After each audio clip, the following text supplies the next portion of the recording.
Assalamualaikum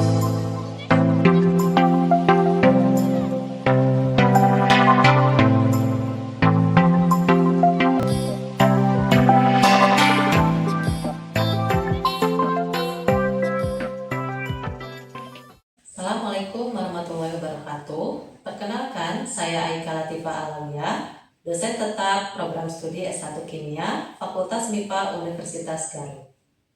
Pada kesempatan kali ini, saya akan mendeskripsikan salah satu mata kuliah yang saya ampuh dan sesuai dengan bidang keahlian saya, yaitu mata kuliah Kimia Pemisahan.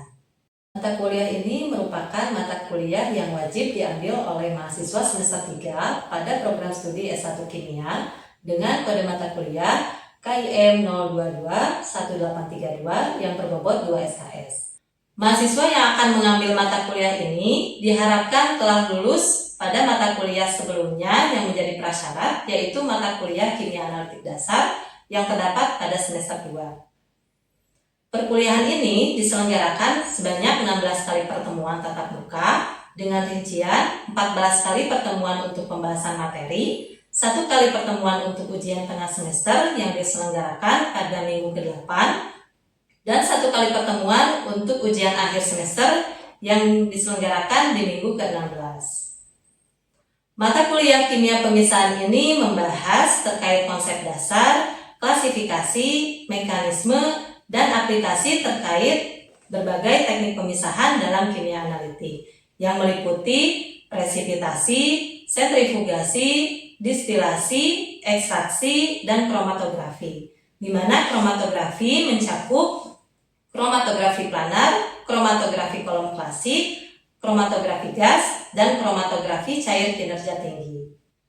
Melalui materi ini, mahasiswa memperoleh pemahaman secara mendalam mengenai konsep-konsep esensial kimia yang mendasari proses pemisahan seperti kesetimbangan kimia, kelarutan, distribusi zat antar fasa, volatilitas, interaksi analit dengan fasa diam dan fasa gerak, serta faktor-faktor yang mempengaruhi efektivitas dan efisiensi pemisahan.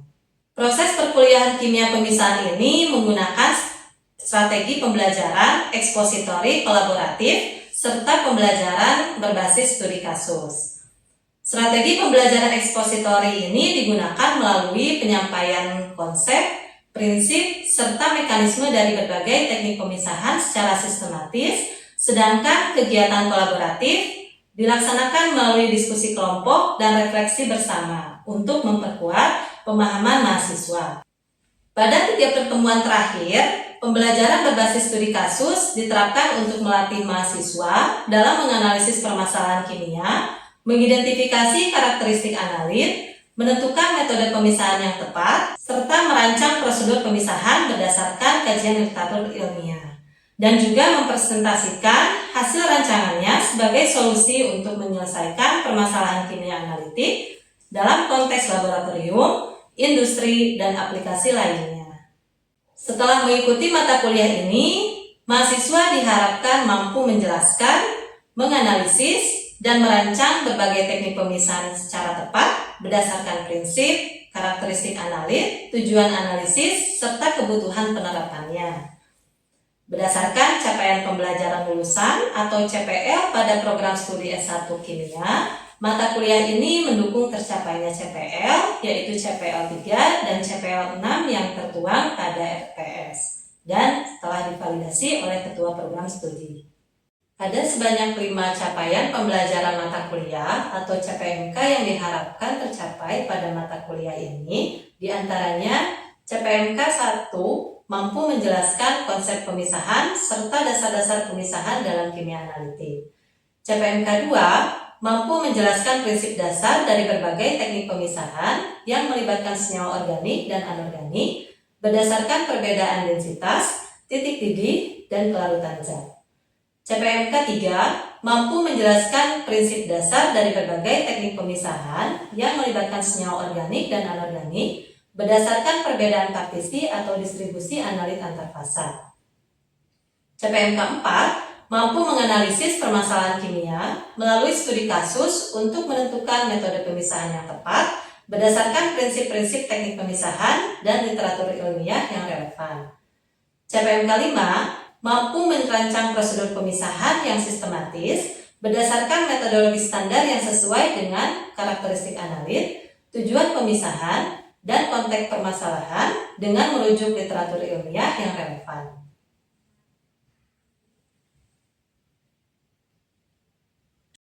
Perkuliahan ini diterapkan 3 komponen utama proses pembelajaran, yaitu delivery, interaction, and assessment atau DIA. Proses delivery, di sini saya menyampaikan materi perkuliahan secara langsung di kelas pada pertemuan tatap muka menggunakan strategi pembelajaran ekspositori, yaitu menyampaikan materi secara verbal untuk memberikan pemahaman konseptual yang sistematis mengenai prinsip serta mekanisme pemisahan sebagai dasar mahasiswa untuk menyelesaikan permasalahan dalam bidang kimia analitik. Pada proses delivery, saya menyampaikan materi perkuliahan secara langsung di kelas pada pertemuan tatap muka menggunakan strategi pembelajaran ekspositori, yaitu penyampaian materi secara verbal untuk memberikan pemahaman konseptual yang sistematis mengenai prinsip serta mekanisme pemisahan sebagai dasar bagi mahasiswa untuk menyelesaikan permasalahan dalam bidang kimia analitik. Materi yang saya sampaikan ini didukung oleh beberapa media pembelajaran berupa video animasi terkait teknik pemisahan kimia, kuis interaktif menggunakan Quizizz, serta Google Classroom yang digunakan sebagai media pendukung penyampaian materi perkuliahan dan untuk pengumpulan tugas.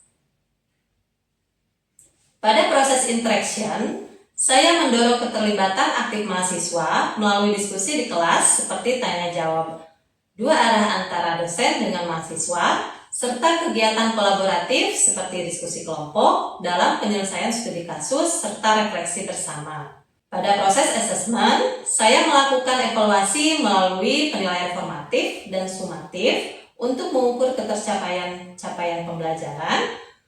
Teknik penilaian ini juga disampaikan pada pertemuan pertama dalam kontrak perkuliahan yang memuat jenis-jenis penilaian yang akan dilaksanakan dalam 1 semester, termasuk bobot penilaian dan juga rubrik penilaian yang akan digunakan. Hal ini bertujuan agar mahasiswa memahami secara transparan bagaimana proses penilaian dilakukan dan aspek apa saja yang menjadi fokus penilaian.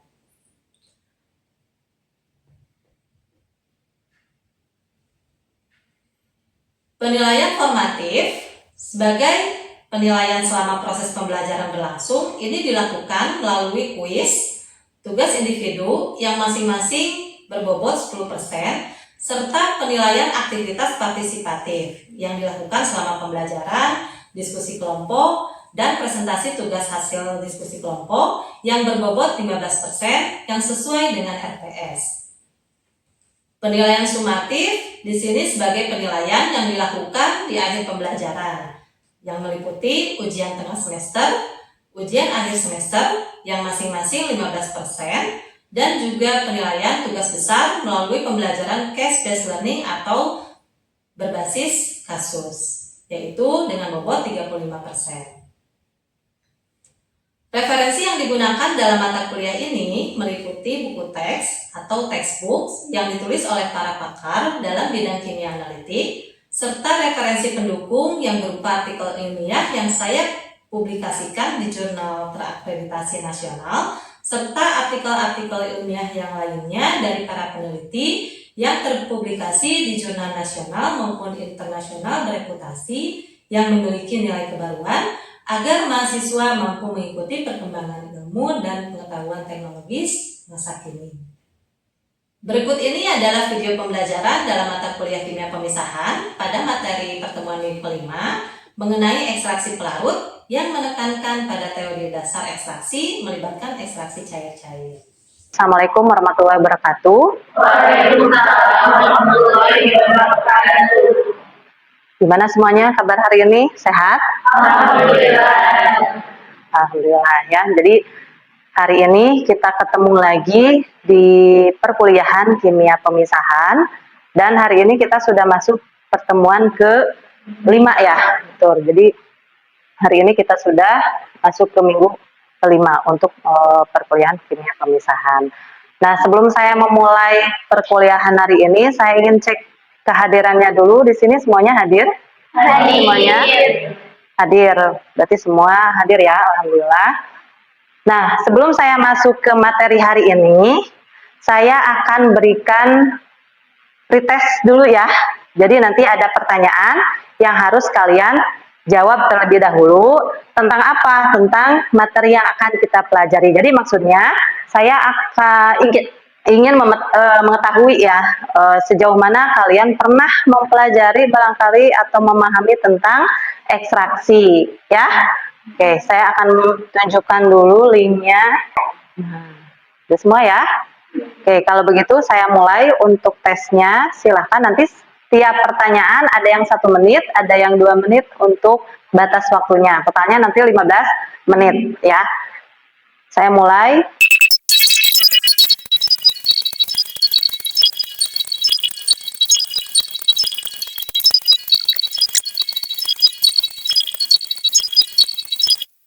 Saya ingin mengulas kembali materi yang minggu lalu ya. Masih ingat materi yang sebelumnya kita mempelajari tentang distilasi, presipitasi, sentrifugasi. Kalau ekstraksi kira-kira seperti apa dasar pemisahannya? Masih ingat di pertemuan awal terkait klasifikasi metode pemisahan, kita lihat dari dasar pemisahannya yaitu berdasarkan apa saja. Kalau distilasi kan tadi berdasarkan perbedaan titik didih, berarti biasanya memisahkan komponen-komponen yang memang sifatnya volatil gitu kan ya. Kemudian kalau sentrifugasi tadi kan berdasarkan perbedaan densitas. Kalau ekstraksi? Dijawab. Untuk ekstraksi sendiri yaitu metode pemisahan berdasarkan kelarutannya atau bisa disebut juga dengan distribusi suatu zat yang memiliki dua komponen terlarut dan tidak saling tercampur. Oke. Jadi kalau ekstraksi kita bisa lihat dari perbedaan apa kelarutannya, maksudnya kelarutan terhadap pelarut yang sesuai dengan komponen yang kita pisahkan. Kalau misalnya komponen tersebut dia bersifat polar, biasanya dia lebih larut terhadap larut yang lebih polar juga, gitu ya. Nah, pernah nggak kalian secara langsung melakukan proses ekstraksi atau misalnya kalian tidak sadar bahwa kalian telah melakukan ekstraksi? Bisa nggak berikan contohnya seperti apa? Contoh sederhananya. Nah, terus ada lagi contoh yang lainnya, misalnya di sini saya pernah melakukan pemisahan dari komponen metabolit sekunder. Nah, kita kelompokkan misalnya dari komponen-komponen yang sifatnya lebih polar, lebih non-polar gitu ya, dan semi-polar misalnya ya. Nah, kita gunakan pelarut-pelarut yang sesuai dengan heksan, contohnya dengan etil asetat ya. Nah, ini adalah sebagian kecil contoh-contoh dari ekstraksi gitu. Pastinya lebih banyak lagi ya sebetulnya contoh-contoh yang lainnya. Nah, kemudian di sini saya ingin tunjukkan ilustrasi proses dari ekstraksi cair-cair. Nah, kalau kita lihat di sini, ini misalnya adalah proses ekstraksi untuk iodium ya, dengan menggunakan pelarutnya heksan ya. Nah, misalnya di sini iodin ini dia awalnya ada di fase air ya, karena memang dia bisa larut juga, tapi pelarutannya sangat kecil sebetulnya iodin itu di dalam air. Nah, kita lihat dari tampak gambar ini, ilustrasi ini, dia berwarna coklat biasanya ya, kuning kecoklatan kalau iodin di dalam larut air. Nah, kemudian kalau misalnya kita tambahkan heksan, nah di sini kita coba tambahkan heksan, kemudian kita lakukan pengocokan ya, biar atau agar luas kontak antara fase air dan fase organiknya lebih meningkat gitu ya. Nah, ternyata komponen-komponen si iodin yang ada di dalam fase air itu dia berpindah ke fase heksan, atau fase heksan ini kita bisa sebut sebagai fase organik ya. Nah, ternyata dia berpindah, kemudian ketika didiamkan di sini terlihat dua lapisan ya. Dua lapisan. Kenapa terbentuk dua lapisan? Karena di sini dari dua pelarut ini dia memiliki perbedaan kepolarannya, sehingga akan terjadi dua lapisan atau terlihat bidang batas antara fase air dengan fase organiknya gitu. Nah, sekarang kita lihat di fase organik atau di fase heksan ini tampak terlihat warna ungu karena memang iodin kalau di dalam fase organik atau heksan contohnya ya, dia terlihat warna ungu. Nah, kemudian di fase airnya, nah di sini ternyata terlihat tampak pucat atau malah misalnya hampir warnanya kembali seperti ya fase air gitu ya. Artinya berarti di sini di fase air ini bisa saja hampir tidak mengandung iodin gitu. Jadi semuanya ternyata sudah berpindah di heksan komponen iodinnya. Kenapa? Karena tadi kalau iodin itu dia lebih mudah larut dalam fase fase organik yang bersifat non polar, karena pada dasarnya iodin ini memang dia bersifat non polar gitu ya, sehingga dia bisa berpindah ke fase heksan. Nah, kalau kita lihat dari ilustrasi ini, kira-kira apa sih yang disebut dengan ekstraksi jadinya? Apa yang dimaksud dengan ekstraksi? Tadi kan dari beberapa contoh itu termasuk ekstraksi ya, ekstraksi cair-cair. Kemudian di sini ada ilustrasi ekstraksi iodin dengan menggunakan pelarut heksan. Nah, sebetulnya apa sih yang disebut dengan ekstraksi? Siapa yang mau coba jawab?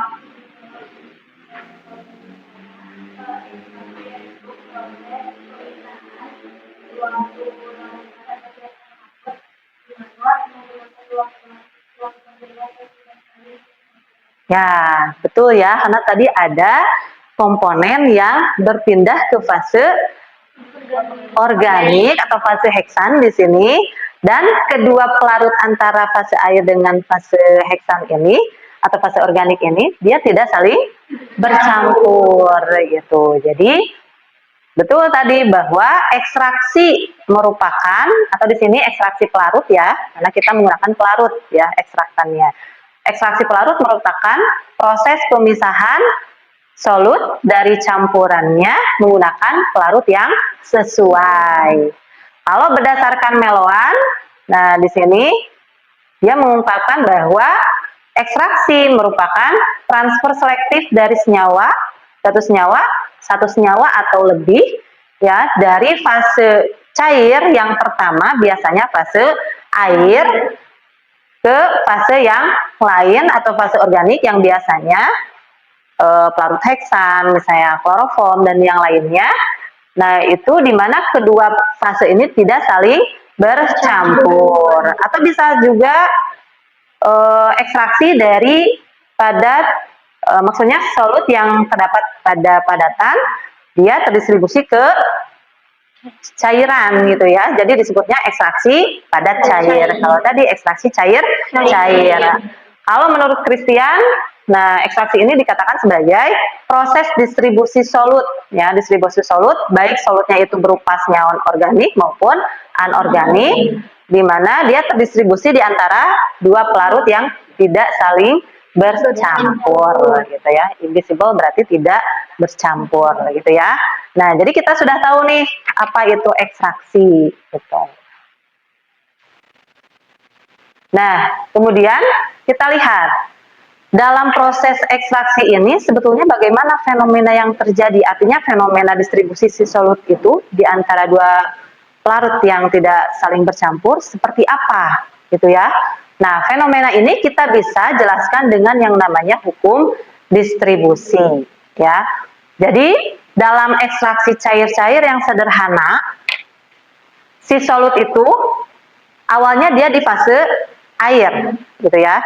Nah, kemudian ketika kita tambahkan fase organik ke dalamnya, maka si solut ini, misalnya suatu solut es ya, solutnya, maka dia akan terdistribusi sendirinya di antara dua fase tersebut.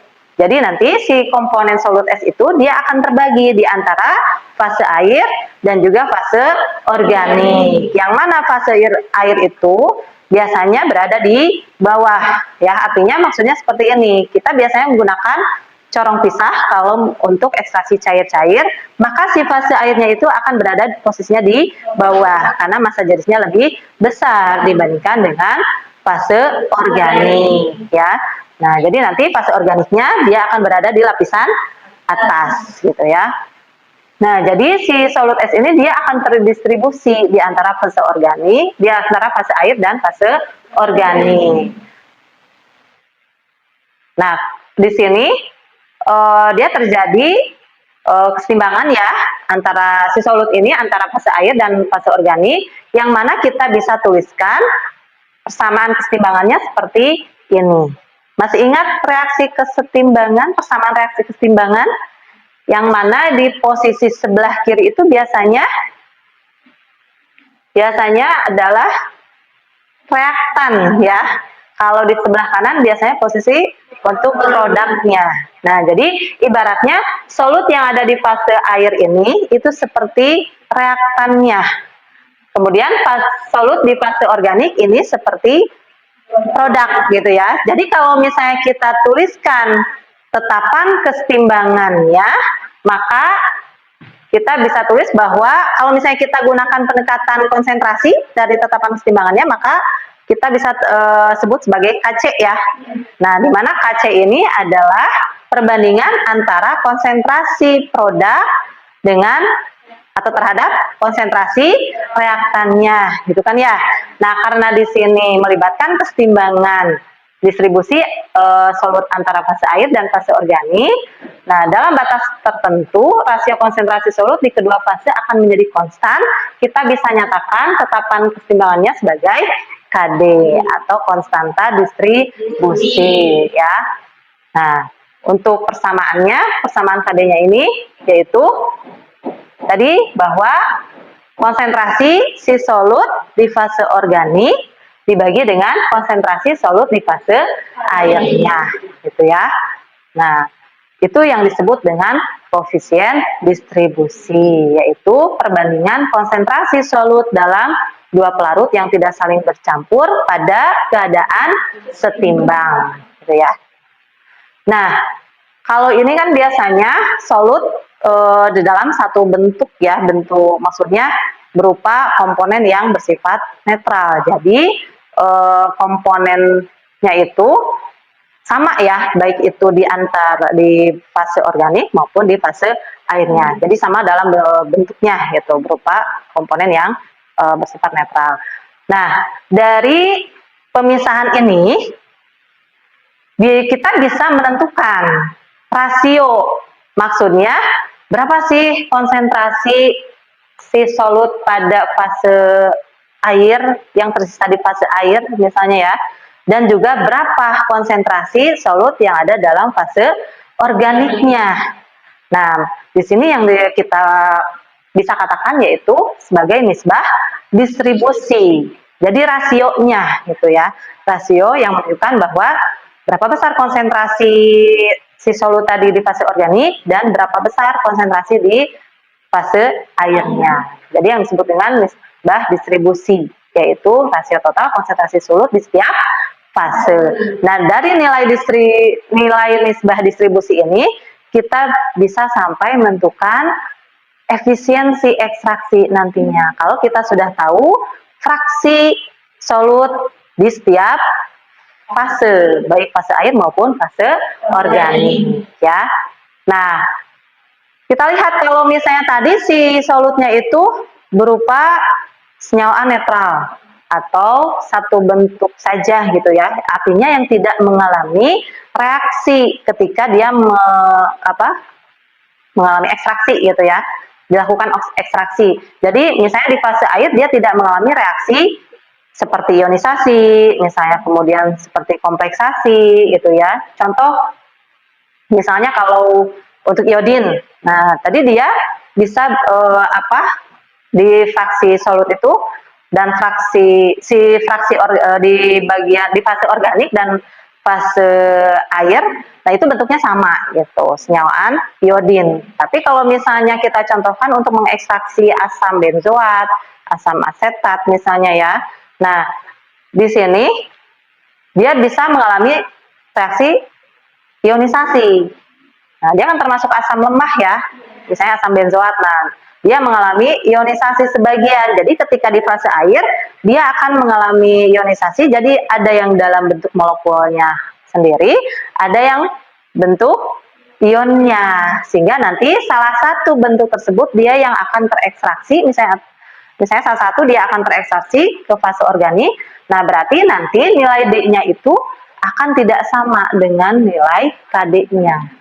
Jadi kalau solut yang hanya satu bentuk di setiap fase, maka nilai D-nya akan sama dengan nilai KD-nya. Sedangkan kalau misalnya jika solut di dalam campuran tersebut dia lebih, maksudnya di dalam fase air itu dia lebih dari satu bentuk, di salah satu fase, maka D-nya akan tidak sama dengan nilai KD.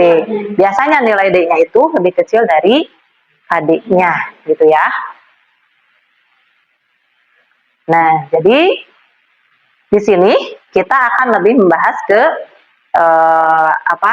ekstraksi cair-cair yang si solutnya itu dia tidak mengalami reaksi sekunder, jadi tidak mengalami proses melalui ionisasi misalnya, atau terjadi kompleksasi dalam proses ekstraksinya gitu ya, atau reaksi kimia yang lainnya. Jadi si solutnya itu dia hanya berpindah secara fisik antara fase air dan fase organik gitu ya, jadi masih dalam satu bentuk ini yang sama gitu. Oke, kuisnya sudah ya? Sudah. Nah, jadi itulah hasilnya. Nanti kalian bisa cek sendiri hasilnya seperti apa.